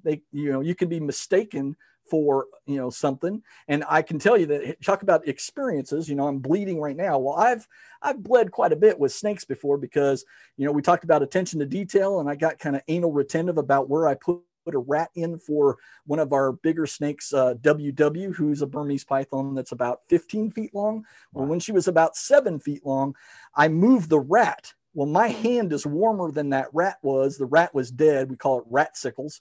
It was defrosted, but I moved my hand and she attacked my hand, right? So she mistook my hand for something that she saw moving and wanted to eat. Well, she couldn't get over me. I'm way too big for that. That's that movie Anaconda again, right. Eating people. But this animal knows I'm a little bigger than him. He's not going to be able to consume me. I don't smell like anything he wants to eat. I'm not doing anything to harm him. So, the whole defensive of biting, sure, animals can do that. I always say any animal with teeth can bite. I mean, I could bite you if I wanted to, but I'm not going to do that. But, any animal with teeth can bite, defend themselves. But the thing about it is they know, I don't smell like their food. Now with snakes, a lot of times you'll see me kind of do bookend of my snakes in my shows. Well, I start off with a snake because like our king snake we use, I don't want him smelling other snakes or other animals on me because he could mistake me for that, right? And just get bitten. He's not going to try to eat me, but it's going to be that investigative kind of bite or maybe a defensive bite. So my goal is always to try to not get bitten or have anybody get bitten, but it can happen. I mean, it's, I've been bitten, pooped on, peed on, bloody, scars, scrapes, for 28 years working with all this stuff. And it comes with the territory. Would you say the snake is probably the most feared animal, reptile, however you want to classify it, in the world? Is it number one on what people are mostly afraid of? It's high up there. I put it top 3, but you know what animal, and I didn't bring it tonight. I don't have it in my shows a lot. I do it more for my interaction stations, but you know what animal gets more reaction than any other animal? And it's one that can't even hurt us. It's cockroaches. Oh yeah. Oh yeah. Cockroaches. Absolutely. Yep, absolutely. And it's all because of perceived fears and things we've been told that it's a dirty, disgusting animal, how they move, how they look. Here again, talking about social type of scenarios, right? We got to kind of get over that. But the cockroach can't sting, can't bite. The ones I have can't even fly. So what are we afraid of? So it's just something we put in our head that thing is carrying disease and disgusting. Well, the truth is, if a cockroach is eating dirty, disgusting stuff full of disease, it's got to have some way to keep himself from dying, right? So in order to keep himself clean, cockroaches spit on themselves. Huh. Scientists have been studying that. They've got antibacterial properties in their saliva. Huh. So, cockroaches are really not as dirty as we were told they are. It's that poop stuff that comes out of the backside that causes all kinds of, bacteria and growth and disease carrying stuff that we don't want in our house, right? Right. Well, Eric, I'll share a story. Several years ago, I came home late at night, turned my my light on in my kitchen, and there on the floor was the biggest cockroach that I've ever seen in my entire life. And if there had been one person with me, I would have been cool, calm, and collected. Probably got some paper towels and taken care of it. Sure. When you're by yourself, I was like, I can't just imagine it's not there and go to bed. Right. Like, okay. I went literally. Was there any noise that came out of your mouth there, Greg? Are you going to admit it? Well, give me a second. And yes, okay. So the only thing that I had outside of using paper towels to try to go and grab it was I pulled out a can of Lemon Pledge, and I was like, you know what? I'm going to drown this thing and just suffocate it. And so I start spraying it with this Lemon Pledge, and it's shaking and moving. Eric, apparently this was a cockroach that could fly. Because not only did it fly, it flew directly into my forehead. And you talked about Top Gun earlier. This son of a gun put missile lock on me and boom, right in my head. Yep. I let out the biggest scream you would have ever heard in your entire life. And I retreated and ran into my bedroom to regroup before I came back out to face it again. I don't doubt it. Now, see, that's the thing. The Madagascan hissing cockroach I was talking about don't have wings. They're really big bodied. But our roaches here in Texas do have wings. Son of a bitch. And he came after me. Yep, you were out of there. I get it. And actually, we can get more hurt by running away and running into walls than we could from that cockroach. But it's that shock factor, right? And it's just that natural instinct that flight and fright, right? Fright or flight. Right. Yeah. Wow. Now, and just this is something that I actually think I know the answer to. But in terms of snakes, since we still got Boomerang hanging out with us. Sure. Here in Texas, I think one of the biggest reasons why people are so afraid of snakes is because I don't know if it's venomous or not, right? Right. Am I correct that there's only 4 venomous snakes in Texas? As far as groups, yeah, there's a lot of species within each of those categories. But in Texas, we have all 4: rattlesnake, copperhead, water moccasin, coral snake. Coral snake, right. All right. Now, the coral snake is related to the cobra, all right? So they're actually an elapid, which they have very, very toxic venom. But the thing about the coral snake, most people, they always tell me the rhyme, right? Red on yellow, kill a fellow. Red and black, friend of Jack. Greg, like the cockroach. If you saw that sucker in person, you're not going to remember that rhyme. No. And I have seen them in person. So I've been in the woods and come across them. Yeah. So the best thing on that is all animals stay like a tree. Be calm, walk backwards slowly if you can, observe them, watch them, and enjoy that. But, if you're in a precarious situation, you got to be safe. I understand. But those guys you can identify by that red and yellow bands touching, whereas your copperhead, water moccasin, and your rattlesnakes, I tell people really get into a book. Or there's a really cool group that I work with called DFW Herpetological Society. On their website, dfwherp.org. You can go there and they have identification pictures and information about our venomous snakes here. Because I recommend really learning by colors, patterns, their characteristics. A lot of people are going to tell you, hey, triangular head is a venomous snake. Well, look at this guy. He's got a triangular head, doesn't he? But he's a python. So that rule doesn't apply in, Australia for this guy. That rule applies here, but here's the thing. We have a lot of non-venomous snakes that will splay their head out and make it triangular because they're mimicking venomous snakes to scare away. One of the snakes that I use a lot in our shows is a king snake, and they'll rattle their tail in leaves. They don't even have a rattle, but it will sound like a rattlesnake and scare away their enemies. So I think a lot of it is just becoming knowledgeable again by pursuit of growth, reading, learning, and getting to know what they look like. And then just try to practice as much as you can. Don't kill them. They're important. Yes, I understand you want to keep your kids safe, your dog safe, all of that. But remember, they were here first. We take the link out of the chain that are snakes and other animals that are important to us. Issues, right? And it's going to cause so much havoc for all of us. And I think we want to stay around on this planet as long as we can. Wow, that's awesome. Well, Eric, first and foremost, thank you for bringing all 4 of your special guests to join us on this show. Absolutely. And, glad we could. I think Sam and I both, and I'm sure our audience learned, a ton about each and every one of those guys. And man, I could literally keep you on here another hour. Same here. Well, and I'm sorry if I was, I know I can be a chatty Cathy, but I'm excited about it and love talking to people about it. So it really I hope shows. it's good.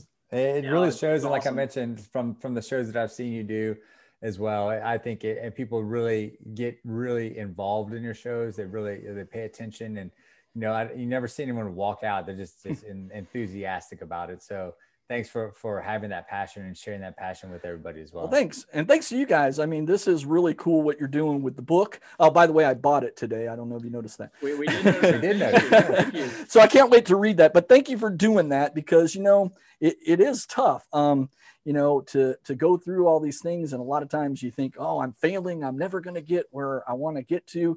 but it's definitely, there are disciplines, right? And there are things that you want to try to follow, and you give great tips from what I've read in some of the summaries and little synopses of what you're doing that are applicable. And it really are things that I've learned along the way that, you know, I didn't have a book. I had to stumble, fall, and find my way, as many of us have. But I'm glad that you've kind of encapsulated that into a manual that can help a lot of people out there.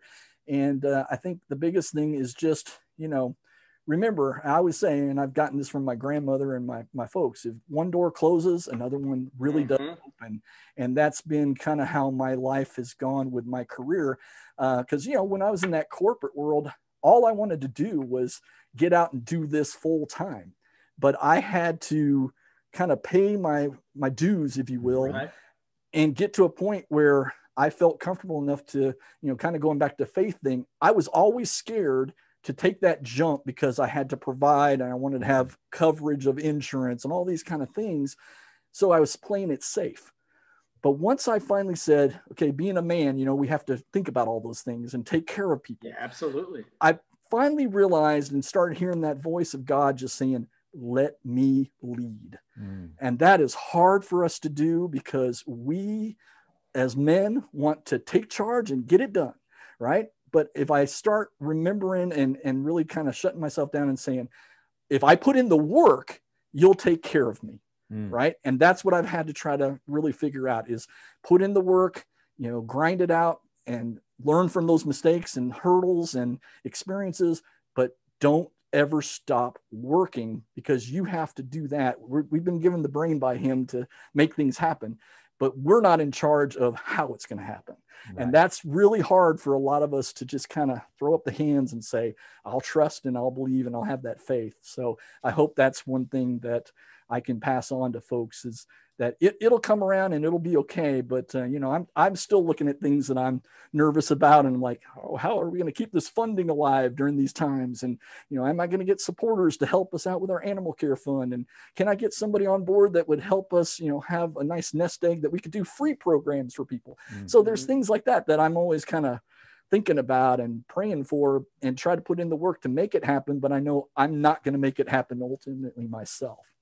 Well, Eric, you're so good at what you do that I'll say this. Well, one, you're an incredible showman, and we've seen you do your show. You're extremely good at what you're going to do, or you're good at everything that you do, and it's entertaining, it's educational, it's fun. I mean, just our conversation today, like I feel like I'm like leaning into the computer closer and closer. Well, that's good. Engaged by you.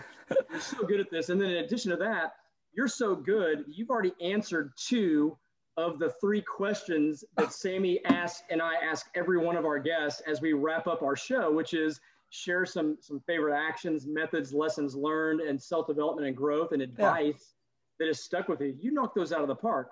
So in regards to our question or our conversation about pivoting and adapting, Sammy, I'm going to suggest that you and I adapt and let's change our questions for Eric. So I think let's still ask him the 10-year question. Okay. And I'll let you ask him that one, Sammy, but I'm going to adapt and give you a different question as we start wrapping up, Eric. And it kind of goes along to what you hinted at earlier today. I would love for you to share your vision for where you would like to take Wildlife on the Move. And you touched on it earlier in our conversation, but I'd like for you to elaborate on where you think you can go. And then here shortly, we're going to come back to you and we want to tell people and let you explain how people can help you and really be able to promote what you do to our audience. Yeah, well, first and foremost, I want to keep doing what we're doing. We're kind of in the sweet spot after 15 years of, hey, it's working. You know, if it ain't broke, don't fix it. But I think we're at this time now where it's, for me, I want to branch out and get a wider audience via social media, via television type interactions and kind of program. I have this vision right now. We're going to be talking to a group called On Air Media on Friday, doing some video vlogs or vlog posts and things like that. So I have this concept of a show called Let's Go Wild that I want to kind of take and go into talking about animals, featuring some people around the area and around, you know, the world really that work with animals. And then also kind of have a concept where we can talk about things that people are afraid of or experience or want to know about with wildlife. Like the big topic around here has been crazy: mountain lions and coyotes and bobcats. And why are we seeing these? And, you know, you're going to see them. They were here first. But what we're not accustomed to is we're encroaching so tightly. We're getting so much non-wild areas that they're going to be with us. So we have to live together. So I think that's one area I want to get into, is kind of having a forum that I can do more of that, educating. Grow the volunteer program. I think I'm really pleased and proud of what we've done there with kids 13 on up. We have a great success rate over 15 years of having kids that were interested in science and animals that have gone on to Texas A&M, other universities, and studying animal science. Yeah, there you go. Animal science and getting into vet school and becoming a veterinarian or doing what I do. And that's one area that I would like to kind of find somebody to take over my shoes that have a passion for educating, because I can teach you how to care for animals. I can't teach people how to educate and entertain. It's kind of one thing I've learned over the years is you have it or you don't. Yeah. And so there are animal keepers that are awesome at what they do, but they don't want to interact with public. But I need somebody that wants to interact with public that can educate and learn how to do animal care. All right. So that's another area that I really want to kind of expand and see grow.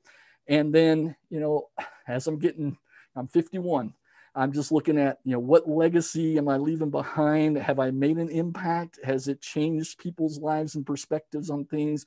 I look at my buddy Jack Hanna, 40 plus years with the Columbus Zoo. He just retired. Wow. All right. So somebody to model, you know, I haven't gotten to be on late night TV ever. That would be nice someday. But, you know, that's something that I would like to see is, am I leaving a legacy behind, and can somebody carry this torch beyond what I've done? Because kids are losing touch with nature every year. One of the biggest things I get every time I show animals is it real? Is it alive? Because they're all virtual and everything's, you know, video and kind of cool high-tech stuff. I love that. But at the same time, don't lose your connection to nature, because without animals and natural things, we're going to lose our lives too. So we got to find people out there that can help take care of this planet and our animal life and help people understand how important it is. So I hope that answered your question. Man, that answered my question, fantastic. Dude. I want you to get on TV, or man, you've got to get like a YouTube show or, you know, something, whether it's with the internet, like you talk about those kids, that's where they're going. You know, it's stuff that even I'm, you know, vaguely familiar with, the new technology that's coming up, but there's avenues, and what you do just draws people in, and you've got the personality. You've got it all, man. I appreciate it. It means a lot. Ready for you. Yeah, absolutely. I really appreciate it. It means a lot. Yeah, we've kind of dabbled. Like I said, you know, if you guys tune in to our Facebook page, if everybody can follow us, we'd love to have you. Just go to @LiveAnimalShows. And on Mondays, we do a thing called Moving on Monday. And so it's a quick 26-second video of one of our animals either eating, moving around, doing something cool. So I'd love to have people. We need more followers. I had to change from one page I used to have because of wonderful Facebook. Kind of had somebody hack into us. So I'm now at Live Animal Shows. We're only at like 100 and some odd followers. I need more. I really want to raise that up. So that would help. And then on Wednesdays, we do Wild Wednesday.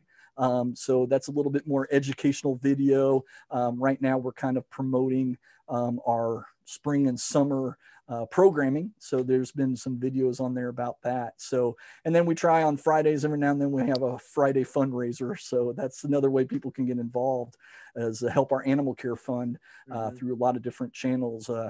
We have a GoFundMe charity account, which I'll give to you guys. We can post at the end. Sure.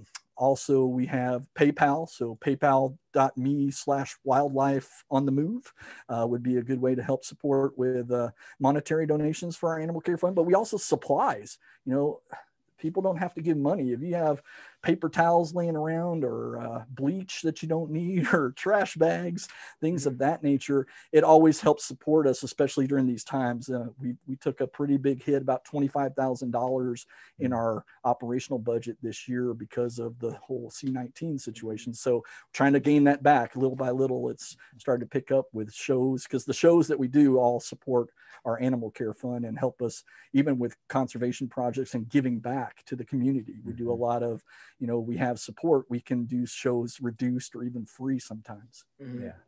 Well, that's awesome. Well, I love that answer and everything you said. And so I'll ask one more question, Sure. and then again, we'll let you kind of go list out a little bit more of the promotional aspects. Absolutely.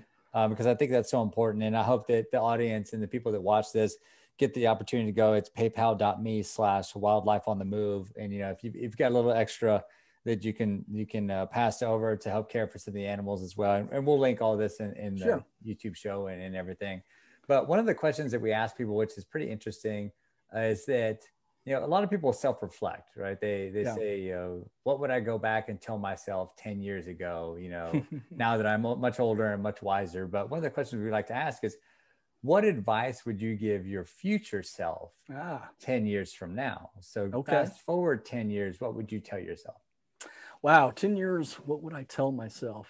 I think I would probably tell myself, looking back, were you as kind as you thought you were to people and your close family as you should have been? And the answer I already know is no, but that gives me some time to really think about how I want to change that and maybe fix some of that. There's been some scars and bumps in the road, just some separation things even within my own family. I have a brother, and we've had some tough times. And so, tried to patch some of those things up. And I know that that's something I want to work on and kind of prayed about and said, hey, I forgive and I want to move on. But is that going to be a two-way street kind of thing? Mm-hmm. And it comes with time. So, that's what I would say is just, did you patch up some of those things? Did you leave things in the best way you could? Because, hey, we haven't talked about music. So like one of my favorite bands of all time is Rush. Okay. And so there is a song that they have from like their last album before, they retired and the unfortunate thing happened to Neil. That's called The Garden. And I don't know if you've heard it, but I would highly recommend that if you're reflective at all. It really makes me think a lot. And, I use music a lot for when I'm doing animal care. That's kind of when I'm able to just kind of glide and be in a zone. And Rush has always been a band that, intellectually, lyrically, musically is just kind of my lift up. And The Garden is a good one for me to kind of focus in on, and maybe other people too, to kind of think, hey, how can I leave my legacy, my being the best garden it can be once I'm gone?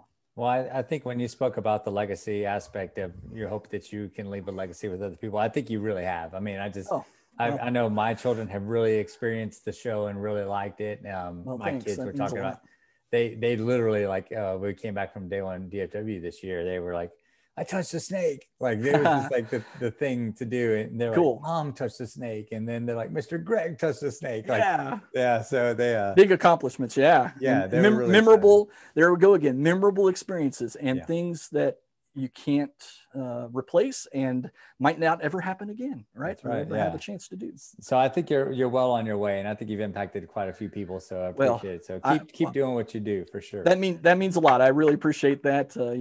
I definitely am trying to be self-motivated, but it's nice to hear those things because you don't always hear the good. We're really good at all of us being real critical and hearing the negative. So that means a lot. Thank you, Sammy. Yeah. Well, Eric, this is literally my favorite part of every episode that we do. This is the portion where Sammy and I now get to share 3 takeaways or 3 things that we really appreciated from our conversation today.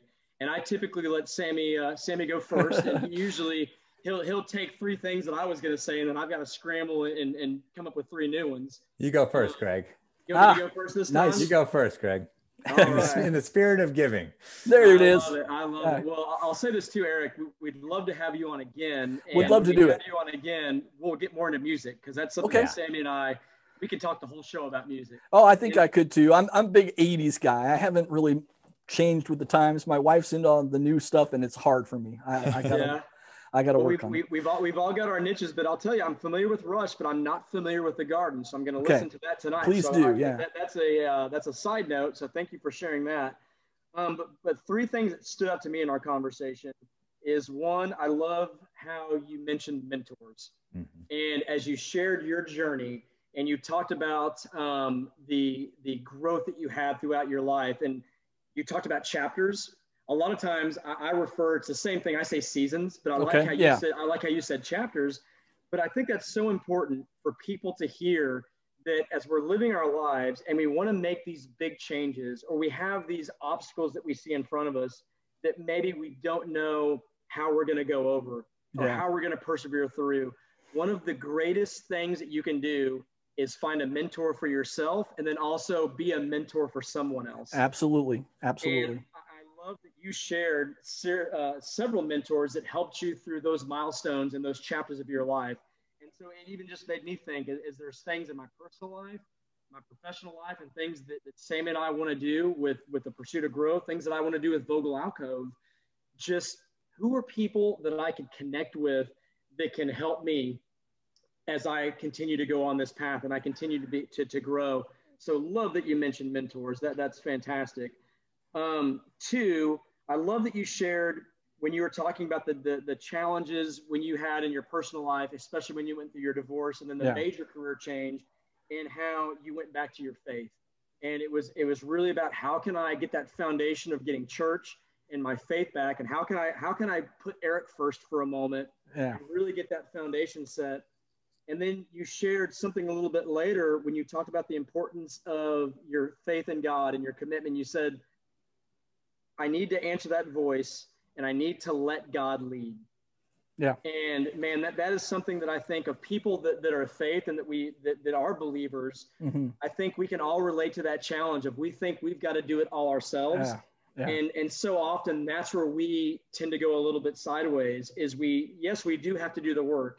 God is not a genie in a bottle that's just granting wishes. Right. But if we can open ourselves to trust him, that he's leading us in the path that maybe sometimes we don't necessarily think we want to go. And it's going to be painful and maybe challenging, but those trials are what make us who we are. And there's a purpose for the journey that we're on. So I love what you shared with that. Well, I'm glad to hear that. That's awesome. Yeah. Real quick, just let me piggyback, because I didn't really mention the happy ending there is that going through all that, I found my wife that I currently have now through eHarmony. So it really does work. Yeah. But, that was a huge thing. You talk about work-life balance. I'm not always good at it because I'm so driven. And I know you had a guest a few weeks ago that talks about just being in that zone and you get lost. Mm-hmm. And that's me to a T.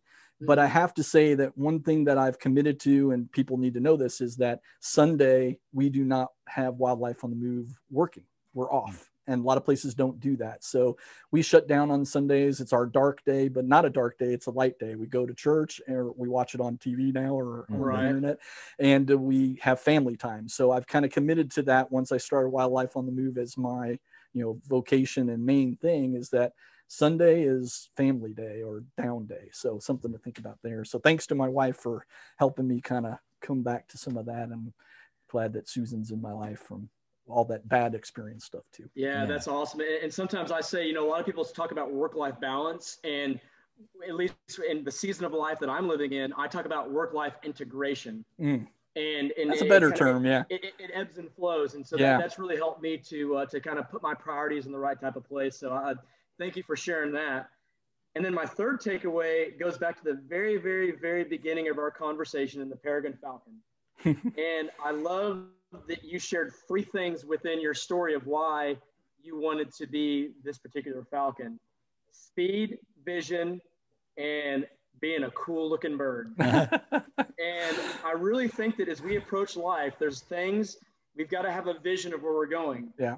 And sometimes we've just got to make decisions, and we've got to be quick, and it's got to have speed.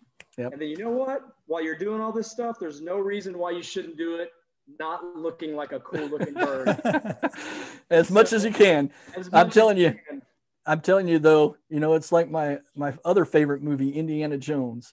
It's not the age, it's the mileage. Yeah, great quote. That's the stuff that, man, is killing me right now. The mind says, oh, you can do it. Yeah. The body says, you're a fool. Well, that's when you just grow the mind, take over what the body used to could do. So absolutely. Kudos to you for that. So Sammy, back to you, and I'm looking forward to hearing your 3 takeaways. Yeah. So Greg, you only took one of mine, which hey, that's not too Good. bad. I was sweating there. I was like, uh-oh, here we go. But the first one was what you mentioned. You said you only fear what you don't understand, which I think is true, like with animals, but then a lot of other things, you know, careers and you know, different even types of food. You know, I have a running Different joke cultures. different cultures, you know, different people. So I love that. The running joke was always I had never tried Thai food. And I said, what is that? You know, like monkey brains and then like the bubbling stews and all that. And it turns out I love Thai food. So how about that? Yeah. Got to try it once, right? That's right. You got to try it. The one that was taken was all about the mentors, but I had pivoted to one that you mentioned about when you talked about the time that you were going through the divorce, was to go see a professional. Mm-hmm. And I think that's a good piece of advice too, because we recently had a friend of ours, Melissa Marks, on, and she's a LPC as well, but she focused a lot on meditation and self-awareness and reflection. And I tell you, at the end of it, she did this little ritual routine with us that when I went back and watched her episode, even myself, I found myself back in that state. I was like, wow, she's a pro. Like she knows how to do it. So again, like whatever season of life you're in, find those mentors or those professionals you can talk to. And the last one that I'll leave with is something, again, that we touched on, is that to be prepared and that attention to detail. Because I think it's so important, the being prepared part. Don't put off what you can do to what's tomorrow. The old saying? Tomorrow that you can do today, right? And I always look at it as like, you know, I even set my day up. You know, every night I set my day up for the next day.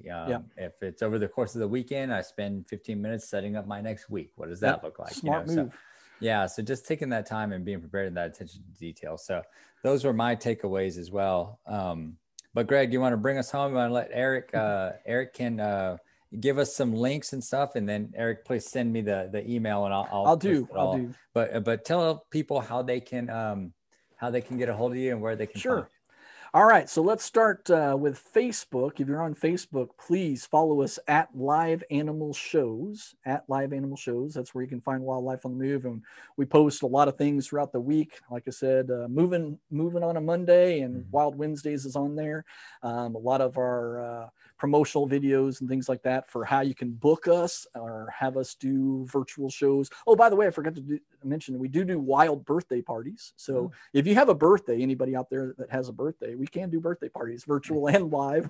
So that's one spot. As far as email and website, so email us at hiss@wildlifeonthemove. If you have any questions or you want to contact us, it's hiss@wildlifeonthemove.com. And that's how you can get a hold of me via email. Our website is www.wildlifeonthemove.com.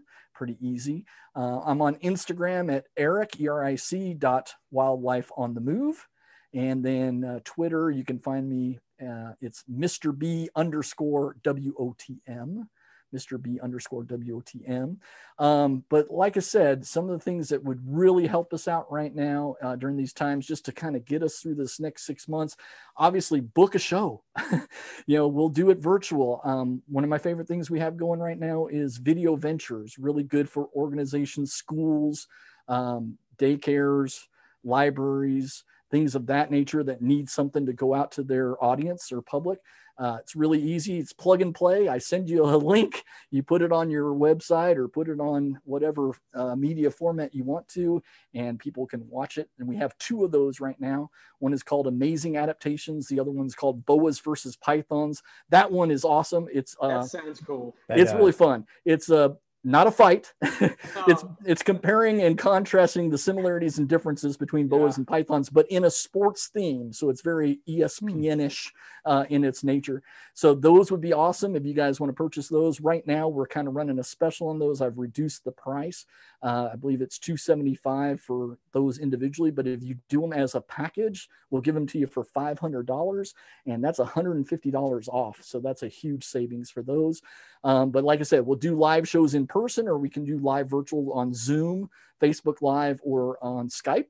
So we can give you the prices for those, or we'll even still come to you if you have a small venue, or, you feel safe to do it. We've done many of those lately, mask on as we come in, as we did day one DFW. Right. Was very, very successful. Social distancing was in place. Masks were, required as we came in, but as we did the show, we could present as we normally do. So definitely would love to do that for you. Again, looking for sponsors out there, anybody that would like to help support our animal care fund and our educational programming. You can contact us at those email addresses or websites, but the best thing to do is, paypal.me/wildlife on the move, or we have another thing we're doing right now called My Giving Circle. So it's a pretty long email address, or website rather, and I'll send that to Sammy. So we'll post it there. But if you go to My Giving Circle and just look up Wildlife on the Move, what's really awesome about this is you don't have to give us any money, but donations do help out. What's really cool is it's a voting system. So what we're trying to do is get into the top 10 of all these nonprofits and charitable organizations by March 31st. And the reason for that is they're going to provide the top 10 with a share of $27,000 in a grant. Wow. So if we're number one, we get $4,000 to help our animal care fund. And also I can maybe offset the cost of shows to do for free for a lot of these schools and organizations that are struggling right now to have content for people in the classroom as well as at home. So we'd love to be able to do that. So go to My Giving Circle and look up Wildlife on the Move. Vote for us. You can vote weekly. We're kind of in the 200 range right now as our ranking. So I need to move up by the end of March. And but if you do donate on there, every dollar counts as a vote. So that's another way to help us out. And like I said, we could share in a big pot of money that would help our animal care fund. We also, on our Facebook page, we have listings a lot on our post about, we have an Amazon account that actually is for supplies. So you can actually go on Amazon and see our supplies we need and just purchase it and they'll send it to us. And also we have a Smile Amazon account. So anytime you purchase anything on Amazon, if you use Smile, Amazon Smile, and find our Wildlife on the Move link, portions of your purchase goes to Wildlife on the Move Animal Care Fund. You don't have to, spend any extra money on that. So a lot of different avenues and ways you can help out.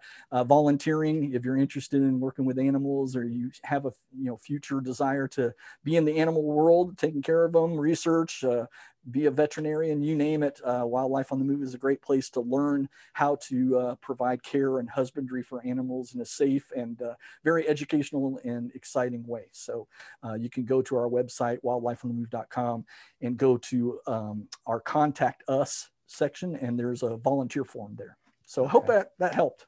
Yeah, absolutely. I know that was a lot of good information. And one, you just gained a new follower, and I'm sharing your page right now. Oh, thanks so much. I appreciate that. So I hope that our audience will get behind this as well and learn a little bit. Please do. I really appreciate it. And we just want to, bring science to life for everyone, and just go wild with you out there. And hopefully we can all make a difference, because it is about relationships and partnerships, and that's how we'll all make a difference. That's right. Love it. And I encourage everybody to consider making a gift to Wildlife on the Move. Eric, I'm going to tell you right now, I will commit. You'll be getting a gift from me I appreciate here that. soon. And then I'll also make sure to go on and vote in the Giving Circle. So fantastic what you've done here. Man, this has been such a fun show, and you're just really, really good at what you do. And so it's fun, it's educational, it's inspiring. This has just been a really, really fun conversation and a pleasure to have you on. So once again, thank you for being a part of our show. I think I speak for Sammy when I say we'd love to have you come back. I would love to come back. And we'll get anytime. an update on what you're doing. Sure. Yeah. Let's do that and talk about other topics. And sure. And you're welcome. And thank you guys. It's been a blast visiting with you, because I don't always get an opportunity, since we're all so busy with what we're doing to make things happen. But it's been an absolute pleasure and a joy, and I can't wait to talk to you guys soon. Yeah, and then we'll do our quick plugs. So to learn more about the Pursuit of Growth, visit us at www.livetpg.com. You can sign up for our free newsletter, which you'll get our weekly 1 Minute Matter blog, and you'll be able to subscribe to get episodes of the Pursuit of Growth show. You can also purchase the book that Eric mentioned earlier in our episode. That is also available for purchase at www.livetpg.com. And of course, on our website, you can have links to all of our social media. So you can follow us on Facebook, Instagram, Twitter, and LinkedIn. And then, of course, YouTube, where we host this particular podcast. So, and once again, Eric, what a fun conversation. And thank you to Boomerang, to Ozzy, to Peaches, and to Dude. You got it. For being a part of our show, man. What a great time tonight. Had a great time with you too, guys. Thanks so much. Awesome, Eric. Take care, and we'll see you again soon, bud. See you later, guys. Bye-bye. Bye-bye.